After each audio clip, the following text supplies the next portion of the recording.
ये जो आप लोगों के कास्ट और रेशियल प्योरिटी के, जेनेटिक प्योरिटी के कंसेप्शंस है ना, ये इस वीडियो को देखने के बाद।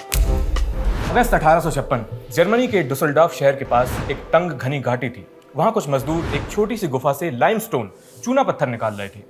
ये वो दौर है जब जर्मनी तेजी से एक इंडस्ट्रियल नेशन बन रहा था और इसी के चलते पूरी घाटी को पीस पीस कर सीमेंट बनाया जाना था।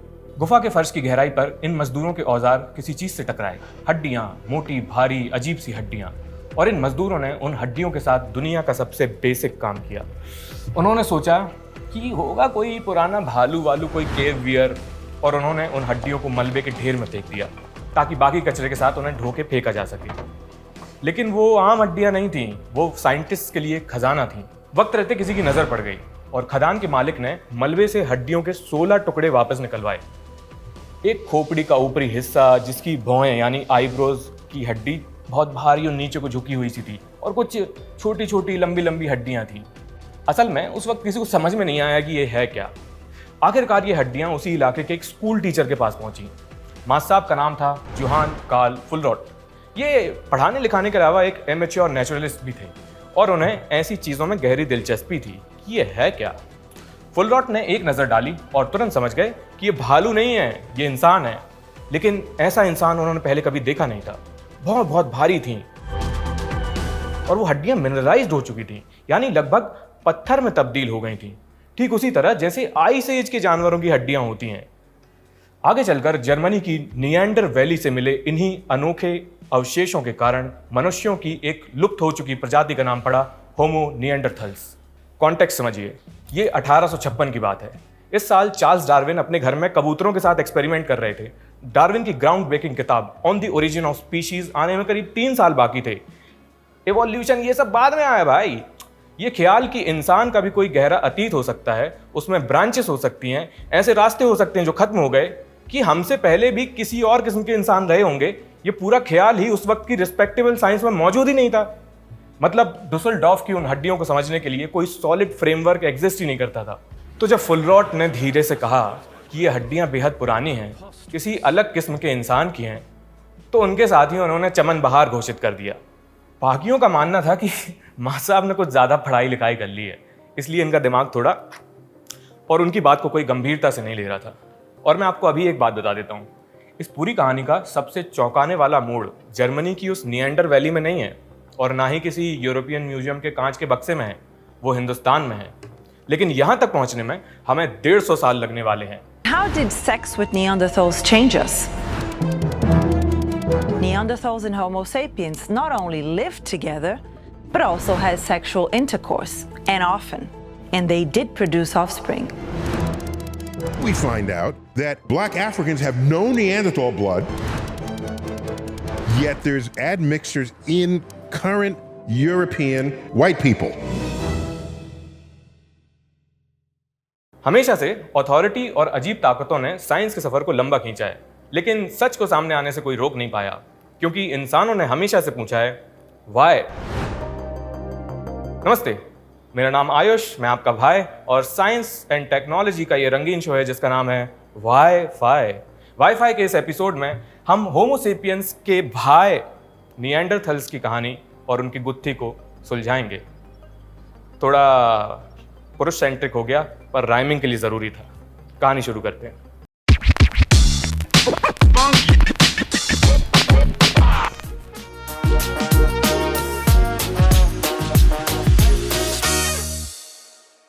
जब 1850s में वो पहली हड्डियां मिली, उस वक्त जर्मनी का सबसे बड़ा, सबसे माना हुआ साइंटिस्ट एक पैथोलॉजिस्ट था, नाम रुडोल्फ विचरो। और विचरो को ये नए इंसान की खोज वाली बात हजम नहीं हुई, तो उन्होंने हड्डियों की जांच की और एक ऐसा फैसला सुना दिया जिसने बाकी सबकी मेहनत को एक झटके में जमीन पर ला दिया। उनके मुताबिक ये किसी बीमार मॉडर्न ह्यूमन की हड्डियां थीं। बस वो भारी भौं, आईब्रोज, वो मुड़ी हुई हड्डियां, ये सब बचपन की किसी बीमारी या बुढ़ापे के आर्थराइटिस से समझाई जा सकती थी। और विर्चो जिस कद के आदमी थे, उनका सुलझाया फैसला करीब 40 साल तक टिका रहा। फिर 1908 में फ्रांस के एक गाँव में, जिसका नाम अजीब सा है, वहाँ मजदूरों को एक गजब की चीज़ हाथ लगी। उन्हीं प्राचीन लोगों में से एक का लगभग पूरा कंकाल एक उथली सी कब्र में सिमटा हुआ था। ये कंकाल पहुंचा एक फ्रेंच साइंटिस्ट के पास जिनका नाम था मार्सेलिन बाउली। और बाउली ने दुनिया को वो तस्वीर दी जिसे हम एक पूरी सदी तक साथ ढोने वाले थे। बाउली जो भी उस साइंटिस्ट का नाम था, उन्होंने इस ह्यूमन स्पीशीज को झुका हुआ बताया, घुटने मुड़े हुए, सिर आगे की तरफ झुका हुआ और चलते हुए लड़खड़ाता आधा सा एक बंदर। ये तस्वीर हर जगह पहुंच गई, टेक्स्ट बुक्स में, म्यूजियम्स की प्रदर्शनियों में, पत्रिकाओं के चित्रों में, और इन लोगों का नाम निएंडरथल रोजमर्रा की भाषा में एक गाली बनकर रह गया।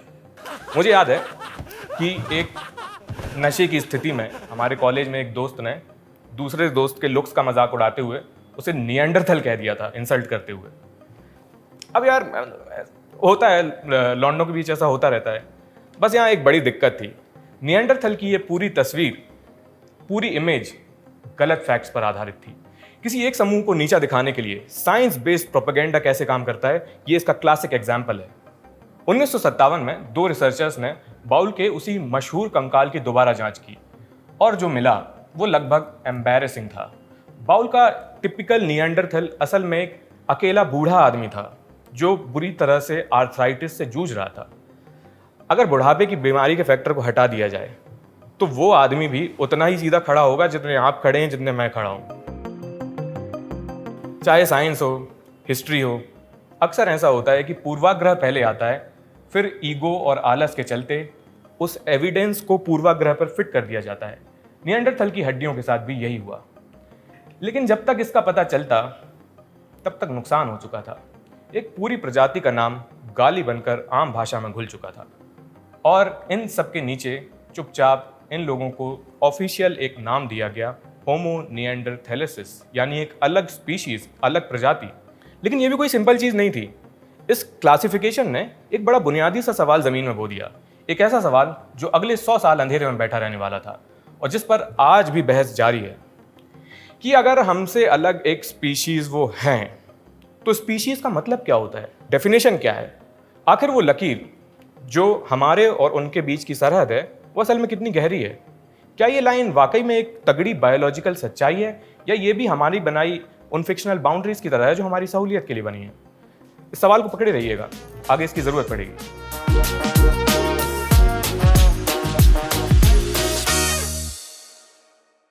खोज के करीब 100 साल बाद तक हम लोग इन हड्डियों के बारे में सिर्फ 2 सवाल पूछ सकते थे कि इसकी शेप क्या है और ये कितने साल पुरानी है। बस ये 2 सवाल। फिर 20वीं सदी के आखिर में एक स्वीडिश साइंटिस्ट को एक वाइल्ड आइडिया आया। साइंटिस्ट का नाम था स्वांटे पावो। आइडिया ये था कि क्या मुर्दों के जीनोम भी पढ़े जा सकते हैं, क्या इन लोगों का डीएनए उन सवालों का जवाब दे सकता है जिनका जवाब इनकी हड्डियां नहीं दे पा रही हैं। लेकिन यहाँ एक मुश्किल थी, मुर्दों का डीएनए समय के साथ टूटता जाता है।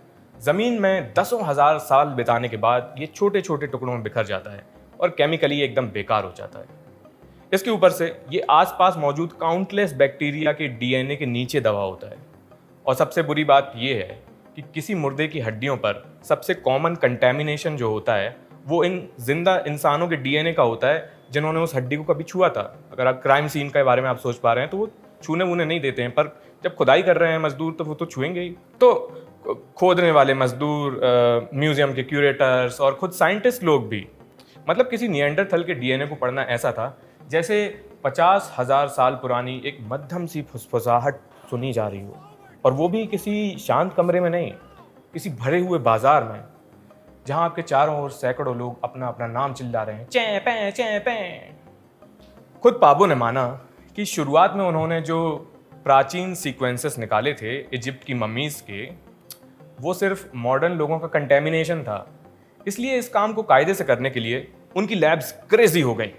सील किए हुए क्लीन रूम्स, पूरी बॉडी को ढकने वाले सूट्स, और हर रिजल्ट को उन सब लोगों के डीएनए से मैच किया गया जिन्होंने सैंपल को छुआ था, सिर्फ ये चेक करने के लिए कि कहीं जिंदा लोग मुर्दों की आवाज़ को दबा तो नहीं रहे हैं। 1997 में पाबो की टीम ने वो किया जो पहले किसी ने नहीं किया था। वो सीधे असली हड्डियों पर गए, वही जो 1856 में डुसलडॉर्फ की नियांडर घाटी से मिली थी, वही खोपड़ी। उन्होंने माइट्रोकॉन्ड्रियल डीएनए को निशाना बनाया।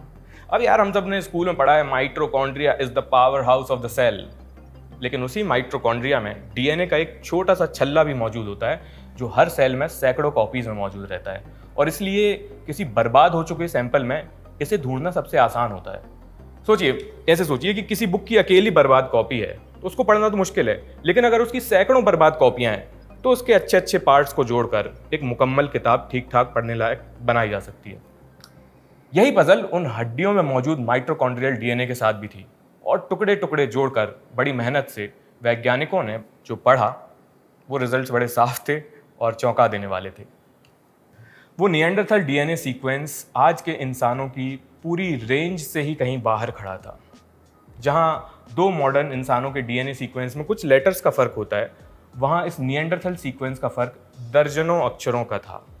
ये इशारा था कि हमारी और इनकी जेनेटिक ब्रांच करीब 5 लाख साल पहले अलग हुई, और ये अर्थ पर जिंदा किसी भी इंसान से मेल नहीं खा रही है, एक से भी नहीं।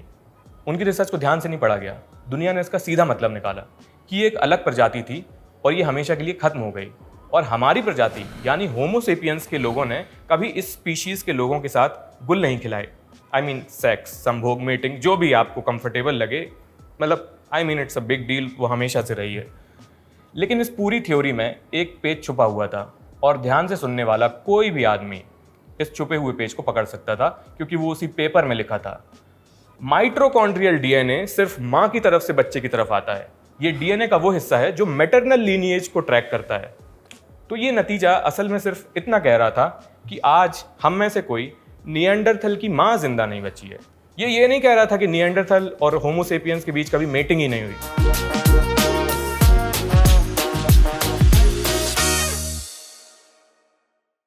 सेपियंस और निएंडरथल्स ने कभी मेटिंग की या नहीं, ये अब एक खुला हुआ सवाल हो चुका था।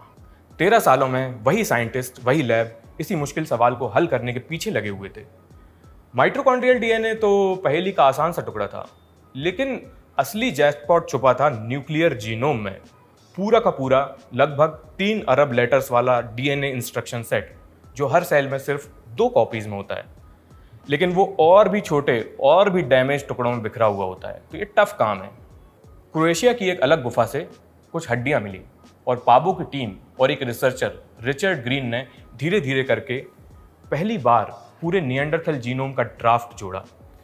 ये जानकारी उनकी पहली रिसर्च के 13 साल बाद 2010 में छपी, और जैसे ही इनके हाथ में पढ़ने के लिए एक पूरा निएंडरथल जीनोम आ गया, तो ये लोग आखिरकार वो आसान और बेहद खतरनाक सवाल पूछ सकते थे कि अब जबकि हम इनका डीएनए मुकम्मल ढंग से पढ़ सकते हैं, तो इनमें से कितना हिस्सा हमारे होमो सेपियंस के जीन के अंदर छुपा बैठा है। Simple question. उन्होंने निएंडरथल जीनोम को आमने सामने रखा जिंदा लोगों के साथ, होमो सेपियंस के साथ, यूरोप के लोग, एशिया के लोग, पपुआ न्यू गिनी के लोग और अफ्रीका के लोग, और जवाब 1997 के ठीक उल्टा निकला।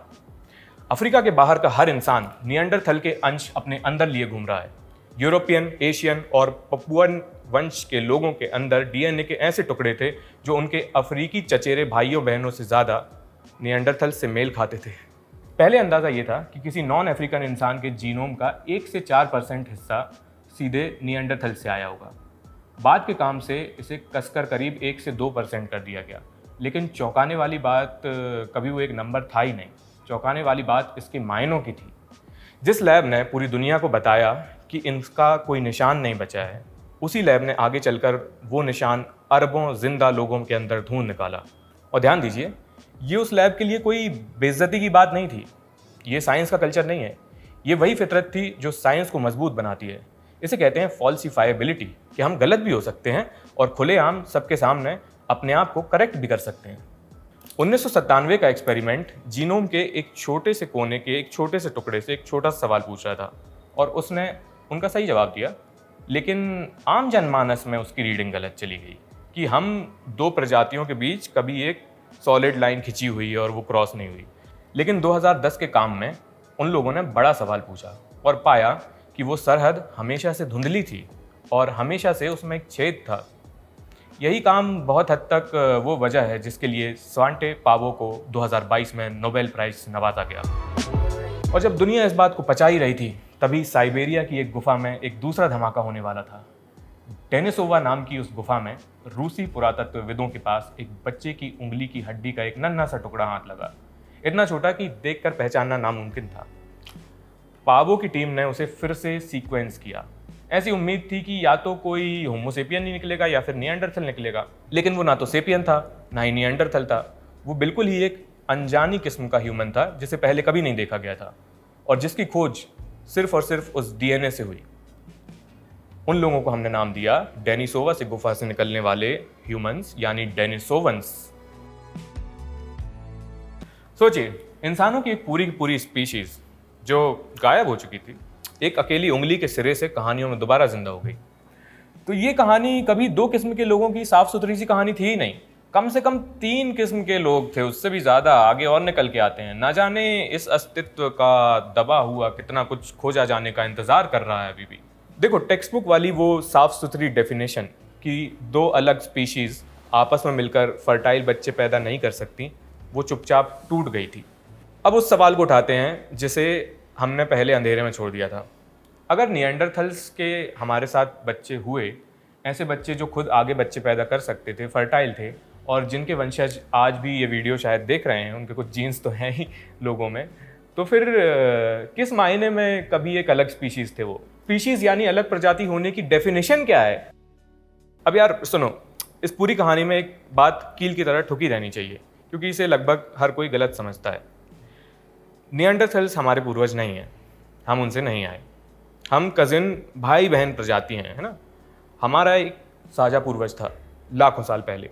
हम होमो सेपियंस अपनी अलग राह चले गए, वो अलग तरीके से इवॉल्व हुए, और फिर बहुत बाद में हम दोबारा मिले और घुल मिल गए। एक रिसर्च ने हमारे और उनके बीच की लाइन को ब्लर तो कर दिया था, लेकिन अगला बड़ा सवाल ये था कि आखिर ये मिलन दोबारा हुआ कब?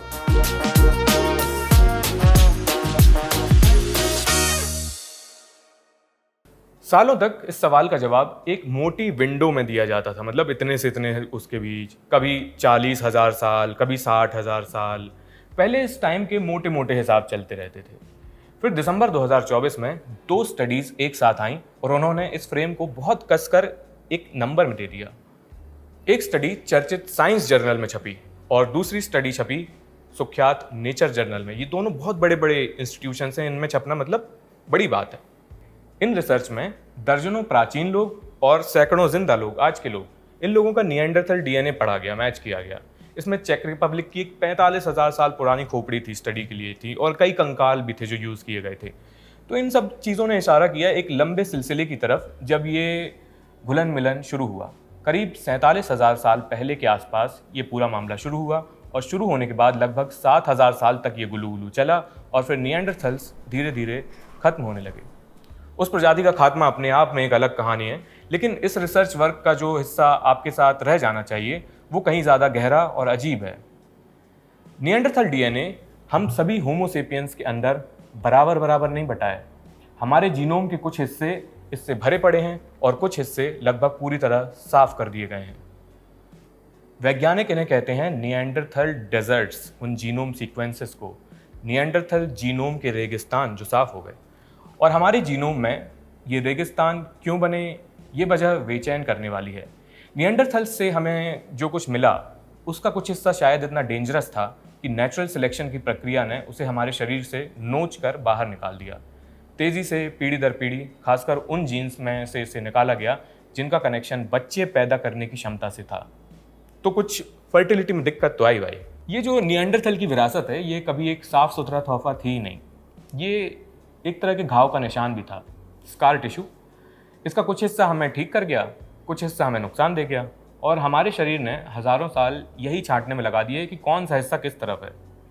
इसी फील्ड के एक रिसर्चर हैं, उन्होंने इस पूरी कहानी को एक बात में समेटा है जिस पर रुककर सोचना चाहिए। उनके मुताबिक इंसान का इतिहास सिर्फ कामयाबी की कहानी नहीं है। इस मुकाम तक पहुंचने से पहले हम कई बार लगभग खत्म हो चुके थे। इस ख्याल को थामे रहिएगा, क्योंकि इस कहानी का जो आखिरी टुकड़ा है वो बहुत हद तक बहुत चांसेस हैं कि आपने नहीं सुना होगा।